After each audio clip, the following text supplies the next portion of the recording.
Hello, my name is Michael Garrick, and this is PoppinCulture Movie Reviews. My guest today is Christian Williams. He's a hilarious comedian and also an improv actor with Tomorrow Quest Theaters. Thank you so much for coming on the movie review. No, it's I'm excited, very excited to talk about this movie. Yeah, me too. We're reviewing the movie Soul. This will be a 100% spoiler review, but before we spoil the movie, Christian, you chose the movie. Why did you choose it, and what would you give it, 1 through 10? I chose the movie because I think it is. I mean, Pixar does a great job of telling stories, but I think it is a movie that no matter how old you are or whatever age you watch it at, it hits you at points that it's connecting. It could connect anyone. And I think it's a movie. It's one of the few movies that I would say everyone should see. Whether or not you'll like it or dislike it in the movie, I think it's a movie you should see. Okay, cool. All right, I agree. It was a very good movie, and we'll get a little bit more in spoilers and a little bit more with our review. Everything past this point will be spoilers. I'll let you start off, buddy. How'd you feel about the beginning of the movie, the introduction? So I thought the introduction was very fun. It's very Pixar. You know, they're setting up the character pretty well, his personality, the people around him. It was. I love seeing, as a black man, I love seeing black characters lead in animated movies. But throughout the movie, they do a good job of not forcing his race. It's not like a thing where like his race is brought up ever in the movie. But I love the introduction of him, and I love them building to obviously the big part that happened of him, like searching for this thing, finally getting this thing, and then him dying, which is not how I thought the movie was going to go from the trailers. I thought it would have been a thing where he would have just died at the beginning of the movie, but they kind of like get you excited for this thing, and then they kill him, and then I go, oh, like that. Yeah. Were you surprised that, unlike other Pixar movies, there was no short in front of it? I was surprised that they did no short. I think that's because they are releasing a lot of the shorts on Disney Plus now, where you can just watch whatever short. So I think that's part of the reason. Okay. I mean, I didn't miss it at all. I was like, let's get this movie going. You're right. They didn't force anything. It was just there, which made it better. Yeah, I think the fact that like it's not, I mean, first of all, it's in New York. So it's set and like everything feels very real about the city. It's like, doesn't feel like a children's movie. Like if you shot that with actual people, like you would think that this was just like a regular movie. It's the fact that it's animated that makes you think child, but like none of it's childlike. And it's very, even from the beginning, its humor is very grounded and very real. Yeah, true. So you're right. He's they put so much in so little scenes, and I like that at the beginning because you knew everything about him within the first 10 minutes, and I thought that was clever, especially with the class scene. Yeah, it goes into exposition without being over exposition. It's not like there are movies where they come at you and they're like, I have a dad who is dead, and like they explain things and you're like, this is forced. But like it seems like a teacher in his class would explain when he fell in love with jazz. He's trying to get his kids to fall in love with music, and then he kind of like flows out for a second, which is cool to see that like he's passionate about it. It shows that he loves music a lot. It establishes the relationship with the girl who obviously loves music that comes back in later on. And it's very light in the way that it does it and gives you all the information, but also like connects you to the character. Like one of the biggest connections for me was he's kind of offered the job to be a full-time teacher at the beginning of the movie, but you can tell like that's not what he wants to do.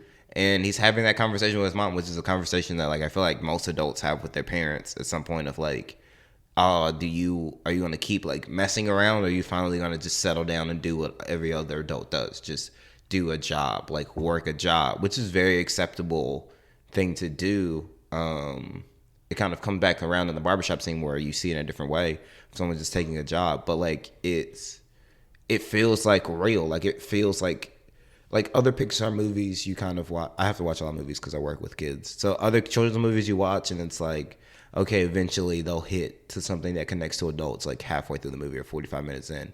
But like I feel like anyone could sit down and watch this movie of whatever age and find it enjoyable from the beginning and find something to connect to.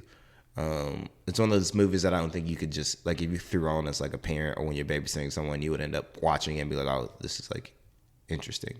Nice. To piggyback what you said off the classroom scene, I do like that Pixar. They follow the golden rule, and that's the show not tell. Yeah. So when they showed the scene of him going with his dad to the jazz club, I thought that was clever. Which they just didn't like. They showed it. It wasn't just a whole bunch of like explaining it to us, which I thought that was very well. And something that's used very well, mostly in animated films, but also can be used in real films. But as you can see, it was just easily placed in there with the animated film. How'd you feel about their representation of the midway between heaven and hell? I guess. I think like okay, so it's funny because I went to a Christian college, so I've seen a lot of Christian posts about it and complain about the movie. And it's one of those things where I go like, it is great because it doesn't hint like you could. This is the thing. If you watch this worldview or whatever with your kids, like it's a child, so you can explain it to them. Like that works either way. Like whatever worldview you want to believe, like he could have been going up the stairs to heaven, to nirvana, whatever you believe, you can put that in there. The part about the souls before, like whatever, you can just tell the children that it's a movie, it's a fantasy. So I thought it was very cool that like they don't really push any kind of worldview at you, and it's kind of one of those things that like the rush feeling, and they do it with a couple of the other souls as he's running back in line of like they don't know what's coming. Like, and he's running people from different races and everything like that, but like they don't know what's coming as they're going up these stairs. Which for any of us, like no matter what you say, you don't like when you die, you don't know none of us know what's going to happen. And that anxiety that he has of trying to escape and trying to run away, and he doesn't want to be dead yet, is felt very real. And then he pops into this other place where he sees all the like souls before they become like children, and that's also like that was such an interesting concept to me. Of them trying to like find their niche and find their thing, and like them getting different personalities, which was very like none of it felt wasted. Like nothing at the beginning of the movie felt like a wasted setup. It was all very interesting to see. Yeah. How'd you feel about the animation when it switched to that land? So the dimensions of the Jerrys, what they call them, like the otherworldly people, is very abstract and very like it's one of those things that your eye catches and it doesn't feel comfortable with. But like I think the voice actors they chose kind of calm you down, and the way they explain of like where this otherworldly being is kind of cool. So it's animation that catches your eye, but it also doesn't feel like too much. Like it doesn't feel like. It feels like a movie that will age well. Like I won't watch it later on and I'll be like, this is like weird for your kids to watch 10 years from now. Yeah, it's not on that Matrix 2 level where it looks like you're playing PlayStation 2 graphics. Yeah. And what'd you say about the voice actors? I think they cast it perfect. Each voice actor came in with their A game. I didn't even know that was Tina Fey till I looked at the casting sheet. Yeah, I did not know it was Tina Fey. I knew it was Jamie, but I think that I had saw something earlier in the trailer that made me know it was Jamie. I probably wouldn't have known it was Jamie. And it was like they even like explained everything in such a way of like, he's like, why do you have the voice of a 40-year-old woman? And she's like, I just have to have a voice for you. Like I could do whatever. Like it's one of those things that like Pixar does, and it's usually because they have a big writer's room. They do a good job at like whatever people would initially nitpick at. Like if they didn't have that scene, like people would nitpick at like, why does this child have the voice of a 40-year-old woman? Like they explain it. They nip it in the butt. They nip all of that in the butt so you can just go ahead and enjoy the movie and flow with how the movie's going. Yeah. And that was, like I say, it's just a throwaway line that like helps the movie just smoothly go by. Yeah. Which is, and they don't have to like continue to explain it over and over, which is very well done. The scene where he goes in and he has to teach her, I guess, to accept going to Earth, and they switch, and then he has to see his home life. That was very much meant for adults. I don't think that was meant for kids at all. Yeah, no. So when they're seeing his life, and he's kind of like he's realizing while watching back on his life that he failed at life. Well, he feels like that at the beginning, but like the way, even the color that they show compared to the color they showed for the guy before, is just switching to him. And they also do a good job at, so like when we're introduced to her big thing is that like no one can find an interest, no one can spark her. She's had thousands of people, and none of them can inspire her to want to live, or give her the inspiration to live and go down to Earth. And you can see in her face as she's watching how sad he is. Like, she sees this sad life objectively, but he still wants to live his sad life. And that is immediately where you see that, like, she also gets caught in, I think she says, like, I mean, whatever it is that you want to live for, like, I want to help you get to that. Because, like, you are so excited about life, and it doesn't seem like you should be, compared to, like, all the other people that she's met. You know, they give Abe, basically any famous person ever who's supposed to be a world changer she's met, and they haven't been able to inspire her. And that's because, like, usually people who live that's very true. People who live very inspirational lives, it's easy to see why they would want to live. Like, it's easy to be like, yeah, you changed the world. But, like, I think that, like, especially, I would say, like, it's a movie I would recommend to, like, anyone that's, like, 16, 17, 18-year-olds. I think it would be a great movie for them to watch, because, like, there's a joy in life of, like, even if you aren't doing something grand or spectacular. And I think that, like, that's what she kind of gravitates to, and what kind of pushes the movie forward from that point. Yeah. The one last thing about the scene, I think what really, because I don't know if you've seen it in real life, but when that table where he's eating by himself, anytime I see somebody eating by themselves in, like, real life, I'm like, that's the saddest thing ever. Yeah. Like, No, like, it's the thing of, like, all of his greatest, the only great moment he basically has is being there with his father when they go to see Jazz.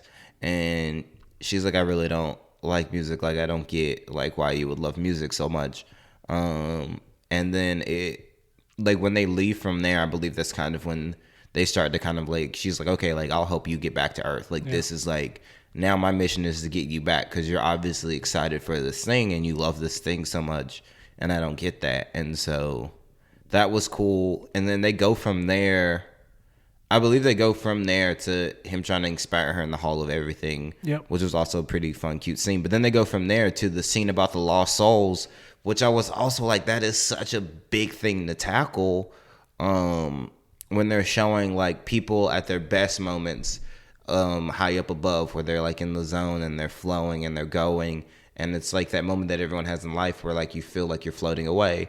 But then at the same time, they have people who are lost and who are just going through life without kind of any passion or any love for anything, and they're kind of just, like, being robotic about it.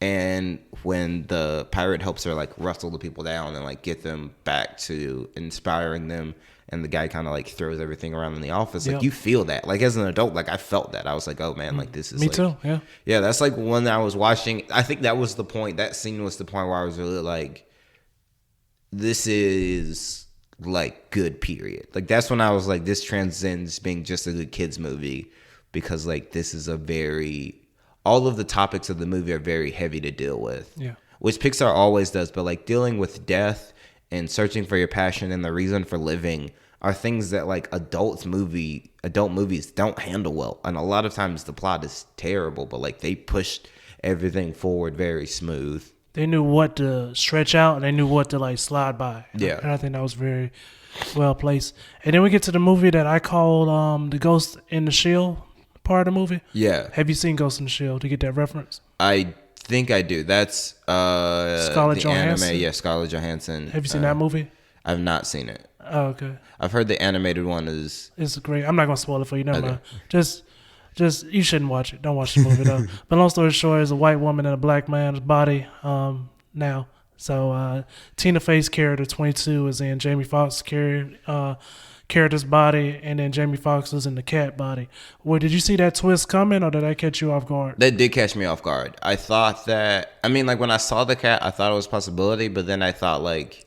Because it's one of those things that, like, you're like, okay, like, they switched. And even when they do the switch, you're kind of like, okay, well, then they're eventually going to switch back. But then, like, they go through his everyday life. The movie plot doesn't become, how did we switch bodies back? It doesn't become Freaky Friday. It becomes like, wait, we still have to do all these other things beforehand because today is a very important day for me.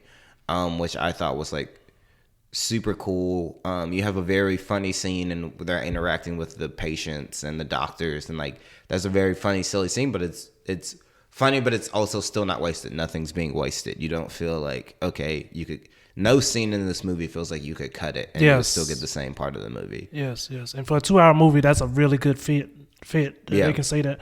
I really enjoyed. It's only 3 seconds, but before she walks out into the city when she's still in the hospital, Yeah. I like the fact that she just didn't walk out. It was like, okay, I guess I have to go out here and then, Yeah, and like the thing of like a person who doesn't want to, like a person who has never wanted anything to be involved with that and being thrown in that, and then like New York City is probably, they picked the great setting because New York City will be the most anxious place to be. Even like if you imagine a baby growing up in New York, like I don't imagine that being easy, like loud noises, lights, everything everywhere. And so they push into that, and like you feel it, like you feel her anxiety as she's walking through New York, because most people feel anxious their first time in New York walking around. And he's kind of just like, they do a good job also of like him slowly building to caring about her more. So when they first get out there, he's like, you got to go, you got to go, you got to go. And then he slowly, like, he scratches her and she runs off. And then, like, he sees how worried she is when she's in the corner, and he kind of does the pizza thing and kind of brings her back. And, like, it is good how they show that, like, he also paid attention to things. Like, that shows that he was caring and he was paying attention to the thing when she couldn't just have the pizza. Before, earlier in the movie, she's like, you can't taste food here. Like, well, I don't know what anything tastes or smells like. And like, he's like, oh, she would love this, and then gets it for her. the pizza callbacks are pretty good too towards the end. Yeah.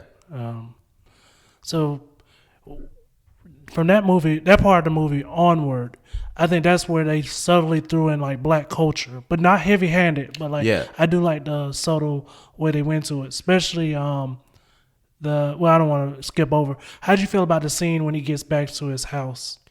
So when he gets back to his house and she gets the pants on, but the child shows up, Yeah.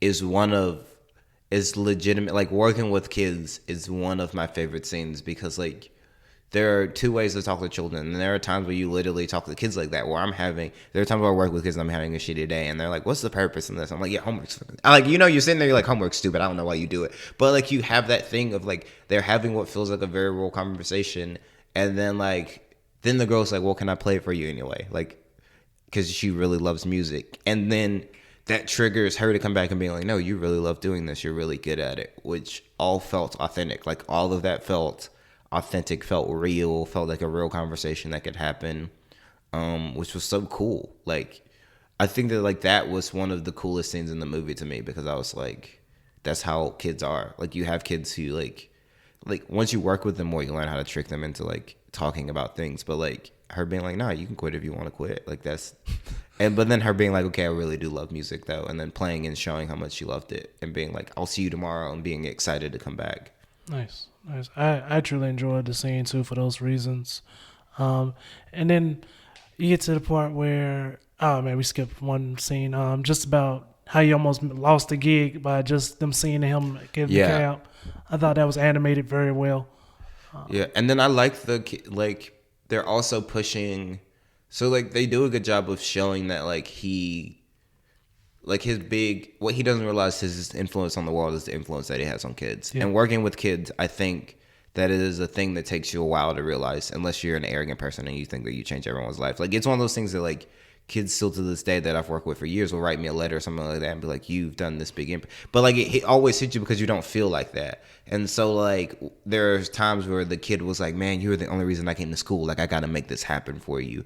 And you can tell that Jamie Foxx isn't cognitively hearing it, but you're hearing it as the audience of like, "Man, like, you're the reason this kid wanted to play jazz. Like this kid is doing all these things for you because like you showed him the love for music." Like, and I thought that like that was so cool that they're hinting at like the big thing that he realizes at the end throughout the whole movie, with a character that probably says like 3 minutes of lines. Yep. We get to the barbershop scene, they mess up the haircut when he's in the apartment. They get to the barbershop scene, a scene that could have been thrown heavenly. Like, if this movie was done in the 90s, they would have it would have been an Ice Kid movie. But I really like the tack, and like, even the guy that was hating on him, it was still tactfully used. Don't get me wrong, we both know in real life it would have been so many N-words in there, but like, it was a very tactful way they put it. It's one of those things that like, so I enjoyed it in Tenet as well. So this the movie Tenet. I don't know if you've Oh seen yeah, it. of course. And Spider-Man Into the Spider-Verse. Yes. Are 3 movies where you have a black male protagonist, but never in the movie is that brought up. And in my mind, like, if you want to take steps forward in making film, like, that's the thing you have to learn how to do. It shouldn't be like, like you can show inherent things about the culture and life of being a black man, but if you make it all about race, that's all people are ever going to think about a black man is that he's, like, they did such a great job with the barber. And she's like, oh, man, like, you must love cutting hair. Hair cutting must be your passion. He's like, no, I wanted to be a veterinarian. Yeah. And that's, like, when you get the hint back to earlier in the movie of, like, hey, like, you can take a job just to take a job for your kids and be able to support people, but still love what you do every day. Like, you can find a way to, like, have to go through life, in a sense, but still love what you do every day. And I thought that, like, that was so cool in my mind, too, like, how they did that. And Lil Rel nailed it with, like, the voice acting. Yeah, no, I love the voice acting, like, and it all felt like a real barbershop. Even the guy that was hating and saying those things of, like, you'll never do anything, was so cool. And then they also show, like, she retains so much knowledge, because she's sitting there talking, like, philosophy and all of that, and everyone's digging it. But then, like, she is also, like, in her own way starting to, like, love life. Like, they have the scene afterwards where she's like, I was jazzing in real life. I was just kind of like, and like, she, like, it's fun because, like, she, at the same time that, like, he is pushing forward his part of the plot, they're also pushing forward the part about loving life, which she now at this point, which is brought up later in the movie, she has a lollipop and the pizza crust. Yeah. And she's keeping these things that are kind of, like, momentous to her because she's like, I've never felt anything like that before. I've never felt like people talking and paying attention to me. And he says the thing about being in the chair, and when you're in the chair, whatever. But, like, that is so cool to me. Yeah. I never even thought about it like that. Barbers do get people to talk. I haven't drunk if you want it. Yeah. But that's true. It's something about that chair, man. It will make people talk. And then we get to where he rips his pants, and then he has to go talk to his mom. Well, Tina Fey has to go talk to his mom, 22. And that is something that, like, I haven't had the experience of, you know, when I say I didn't have the experience, it was more like I would just do it and just, like, I don't need everybody to accept me. But for that scene and just see his mother was like, yeah, I accept you, even I have a suit, I think that really shows, like, you know, in a kid's movie, like, hey, parents, eventually you got to support. Yeah, I think it's, like, it's also still one of the, so, like, it's a conversation that I've had with my mother, and I think a lot of people have with their parents at some point of being like, I want to do this thing, I don't understand that. And then your parents explain to you, like, hey, I don't want you to have the same struggles that I had. She's like, hey, like, your father had me. Like, if you, like, and they do it in a way that, like, and it's a thing that you see a lot in Black culture where, like, there is this elevated way of speaking and this very passionate way of speaking that they are having, that some, like, people who aren't knowledgeable think that, like, they're arguing, but they're literally just speaking their passions and their love to each other. And then they united in a good moment where she's like, hey, like, I've always thought you were a good musician. Like, I think highly of you. I just wanted good things for you. And at the same time, he's like, hey, I do think that this will be good for me. And, like, that is also, like, a fantastic conversation. And they get into it in a comical way, but, like, there's the moment where he's like, no, it's time to finally stand up and say these things. And then, like, they come back together, and she kind of, like, at that moment I feel like she sees his father in him and sees that he's truly passionate about it, which I think is hard a lot of times because parents may see something you do, or anyone in your life may see something you do as a passion, like comedy. They could see it as your passion, but they think of it more like a hobby, and it's something you're passionate about. Sometimes you have to, like, explain that to people and, like, yell and get in people's face about it for them to understand that, like, oh, this is bigger than just you getting on stage and telling jokes or just you playing music to play music. Like, he's not playing music to get popular and do it and be cool. Like, he's playing music and taking all this little gifts because he loves music. He loves playing. Exactly. He gets something out of that he doesn't get from teaching. Yeah. And then we get to the part where he finally gets to the club, and that I really thought that was going to be a good way to tie it up, but like I said, that's it's an extra 30 minutes on that part. And usually when you see extra 30 minutes on a movie like this, you'll be like, oh, this is where it slows down. But, like, that's kind of my favorite part. Yeah, no, they do the classic, like, your two protagonists have to break apart, but they do it in a way where, like, the seed falls and she's like, no, I want to stay, like help me find my passion.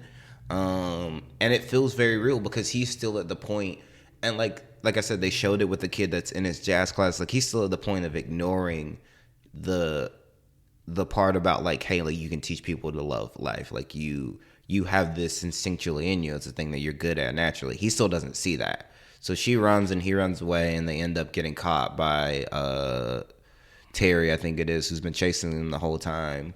And when that happens and they go back, like, and you see that she gets her little Earth. So like you get an Earth sticker when you're finally inspired, and she finally has it. And they have this scene where they're yelling at each other. And he goes, "You're only inspired because you're living my life. Like I gave you that." And him not understanding that, and her giving it to him, and him going back to Earth. But like that whole thing of like the way that they split felt very good. Like it didn't feel like forced. Like when you usually have two people and they'll get an argument over something stupid. Like that you knew the movie was leading up to the whole time. Like that felt real. Like that argument they had. Like he wants to live. He doesn't want you to just take life now that you're able to live it. Yeah. Using movie logic, I swear I thought he was gonna come back as a big ass baby, but I'm glad they just put him back in his regular body. Yeah, and then I'm so glad they did that. And then she goes back into the area where the souls are, and she starts to become a lost soul. You can see her rambling to herself, which also was great. Like I was like, that seems legit. That seems right. I forget how he dies again or how he gets back. How does he get back? He flows. He flows and gets back. And when he goes to his apartment. That's what it is. He goes to his apartment, and now he's found out. I think that's when he finds out he lost the gig. Yep. But he doesn't care. He goes and he gets it back anyway. But he has all these things in his pocket that she's been keeping throughout the day, and it feels real because he goes through those moments, and that also is inspiring the music that he's playing, which I also found cool. Like he gets into this flow and he feels it in two different ways. Like he has the cognitive understanding of like looking at these things, but also like playing the piano helps him like feel these things, and he gets back into it and he like realizes the mistake that he made. Yeah, and like I said, when they're on the boat to go get her, that was like a very like heartwarming scene because she's so lost she doesn't want to come to him.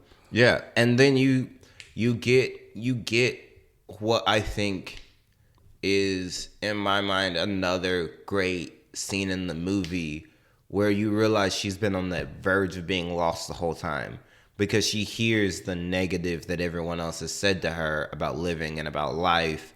And like that felt like also so real because like I think a lot of people, children, like if you meet a lot of children who are uninspired, they're uninspired because people have told them they can't do things. Yeah, pretty much. Like a lot of people feel that way because they've been told their whole life they can't do things. And I think it's funny because you usually only hear the stories of people who overcome that. Like you hear like rappers or athletes or whoever talk about like people always told me I couldn't. So some people do have the intrinsic motivation to get over that, but some people don't. Some people crumble when that happens to them, and that's understandable. Like she's had however many thousands of people tell her that. And then like when you see that he is the biggest one and he kind of has to sit there and wrestle with that, but like it's mostly his fault because like what he said was the last thing to push her over. I think it shows the importance of relationship in two ways. Like it shows how at the same time he can inspire and at the same time he can destroy with just the simple use of his words. And how he like rips her apart. And what most people I don't think would have thought was that demeaning. Like saying that I inspired you, you're the reason you only got this from my body. It's not like the worst thing he could have said. Like what the other people were saying was mean. Yeah, we're mean and malicious. But what he said hurt her the most was also really cool. Yeah, because it came from him. Yeah. So she does finally come to Earth. My favorite, like I said, there's a lot of favorite, but my favorite part, and I love this in a lot of movies when they do it well, it was open-ended. So you don't know if he's actually like going to continue to perform or if he's going to take teaching more serious. You just see him say, I'm going to enjoy my life. Yeah. And I think that like, so some of my favorite movies, actually, I think all my top three movies, all movies where at the end of it, like their protagonist learned the beauty of just loving life and loving every day. And I think that like that is like that's why I say that like this movie is good for no matter whoever wants to watch it, because at the end of the movie it makes you enjoy the little things about everyday life that you overlook. And it's not heavy-handed, it's not forced, but it almost makes you leave the movie a little bit inspired to like just live, because like there are people who aren't, like, you know what I'm saying, like. And then I do love that they left it open-ended, because you're like, you know, you can take it wherever he wants to go. And also I think they made it so good that he accepted death. It wasn't like he was somberly accepted death, like he fully accepted death. And I think that will make, like, that makes you feel like he will love living that much more, because like he's just going to enjoy life, because now he's fully accepted death. He's fully accepted like not reaching his goals or doing everything that he wanted to do. So when he goes back and lives, he'll have like almost a freedom. I think that like that is cool in my mind, to have like the freedom of getting outside of goals, because we're such a goal-oriented society. Like I think they do a good job of showing that with the hedge fund manager. Is that like we are so goal-oriented and so passion-oriented, in whichever way you want to say it. Like it's not just for everyone. It's not about making money, but some people are like, you need to follow your passions. People are heavy-handed on both sides of it, and no one's ever like, you should just enjoy life to enjoy life. Very few people are actually like that. And I think that that's cool that was the movie's message, like just enjoy living. And you can enjoy it chasing your passion. You can enjoy it finding your passion in something like cutting hair, which the barber does. Like that was never his dream, but he found his passion and his love in that. And I think that like that was the coolest part of the movie to me. Yeah. Like I said, this movie has a lot of great messages. I would definitely tell anyone to watch it. Do you believe Pixar is going to try to milk it, or do you think this is a one and done? I don't think you can milk it. I think this is a one and done. I think they're doing more one and dones now. I think that like, because this isn't really they usually do multiple movies when it's a merchandise movie, and you can't really sell toys for this. You're not going to be able to like, that's why they did 18 Million Cars movies, because they can put a new car character and sell 1,000 new cars. Or Toy Story, they can give you whatever new character. I do think it's a one and done. I'll have to rewatch it to see if it's in my top Pixar movies. Inside Out is, I think, one of the best movies ever made. So I would have to watch this again and figure out which one I like better. I used to sleep on Pixar, but I'm not gonna lie. When they made Toy Story 4 good, I was like, I'll never doubt them again. Yeah, I mean, it's one of those things that, and it's crazy because like I took a script writing class, and we listened to a lot of Okay. I took a script writing class in college, and we listened to a lot of people that write for Pixar, and like a lot of those people it's not like when you get the Shrek movies and a lot of other kids movies, it's people making a movie to kind of make a check. Of course. And they want to write some really funny jokes. Pixar people are like, now we want to talk about, like with Toy Story, they're like, we want to talk about selfishness and being arrogant. Like those are like big topics, and they're like, this is what we want to. Pixar usually in their writers' room, they say a lot of times they pick the big message of the topic, and then they pick their vehicle for how they're going to talk about the topic, and then they discuss the movie from there. And I think that like that's why when Disney isn't over them like pushing merchandise and stuff, you get great movies like Coco. Also a good movie that talks about Hispanic culture and isn't over heavily handed with it. Like I think that like now you're getting more and more movies like that are diverse in thought and diverse in culture, because like you're just letting writers write. Like you're not forcing them to be like, we need to make 8 of these movies so kids will buy toys. It's just like, if we make really good movies, people will come and see them. Exactly. Do you believe this movie will become a part of pop culture? I do. It's funny because like, I have a guy that I knew in high school that was tweeting about it, and it's funny because like he is so far removed from what I thought like children's. Like I've had two different white men in their 20s who I didn't think, but like guys who I don't think would enjoy children's movies or enjoy family movies, who watch it and like, yo, that's a good ass movie. Nice. Like it's crazy like to hear people who like I would think like wouldn't even sit down and watch a movie like this to like be like I was watching this at work at the Y the other day, and like a dude came up to me watching, he's like, yo, that's a good ass movie. And then the other guy was tweeting out about it, and he was like, yo, like this is like, it's crazy because I think it's like, that's what I said, it's a movie that I believe anybody could watch. I don't think everyone's gonna like it, but I think anyone could watch it and enjoy a lot of aspects of it. Nice. Is there anything else you'd like to say about the movie? I would recommend watching it. I think if you're we already gave the spoilers, but if it's a movie you can revisit, and I think it's honestly a movie that like now if I ever get the choice, I get the choice to show a lot of kids movies to kids all the time. It'll Nice. be the movie. It'll probably be my top choice besides Inside Out of movies that I will show my kids, but also movies that I think that like every kid could see, like every kid should see. Yeah, just don't let them watch Stand and Deliver. Yeah. Okay, I'm glad you know what that is. All right, yeah. That movie's rated G, but do not show your kids that movie. Is there anything you'd like to say to your fans? Make sure you guys check out the PoppinCulture podcast and the movie reviews. You're doing like one a week, right? So The podcast drops on Tuesday and the movie review drops on Friday. yeah, so you have a chance to add it to your podcast lexicon. Thanks, man. Where can they find you? You can find me on Instagram, Twitter, everything at Sup I'm Christian. It's pretty easy. I look very goofy on my pictures, so it's pretty easy to know it's me. Yep, and it's SUP. Yeah, SUP. Sup I'm Christian. Yep. Yeah. Yeah, man. Thank you so much for coming on to review the movie with me, and you guys have an amazing day.